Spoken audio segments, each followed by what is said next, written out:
it created a lot of friction, so that cost like, I wanna say, an extra $1,300 in repairs, which was chef's kiss. Chef's kiss. It's fine, it is what it is. I was going to pay for it regardless because I really need my car. And so I had a whole bunch of repairs done to my car. It took about two or 3 weeks. It was a very long time.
sound obnoxiously loud because my car is not loud itself. Like, it does not have a loud engine.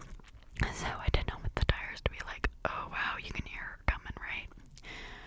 So I called my husband and he was like, just do it, but that's so stupid. I don't understand what's happening, but you really need tires, so like just do it. So I go in and I'm like, honestly, like, this is some honky tonk dumb stuff. Like, I don't understand why this is happening. I've already paid for these tires. Why did you give them to someone else when you knew I was coming today at this time? And he didn't really have an explanation. I was like a little bit rude about it because I had just spent all of this money getting my car fixed, and then the day I get it back, I take it to them and there's already an issue, right? So I was a little bit rude to them and I was like, this is like so dumb. Like, can I please at least get these for the same price?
was like, "Are you new? Like, I've never seen your car around here." I was like, "My husband works from home. My husband works from home, so the Corvette does not see the light of day very often." So, but I just wanted to take it out that day, so I did, and he was like, "Oh, this is a beautiful car, like, nice race," and I was like, "Yeah, you do." Like, it was not a nice race. He whooped my butt because I was very afraid. I was very afraid of the Corvette. I was very afraid of the Corvette because it had a lot of power. A lot of power. So I was very careful with that. But yeah. That is my car related video. The woes of my car getting fixed and my tires, and then a little bit about mechanicry. What is the word that you use for being a mechanic? Are you just a mechanic? Is it mechanicery? What is the word? I know there's a word for it. There's a word for everything, okay? If you know, let me know, because that just sounded stupid.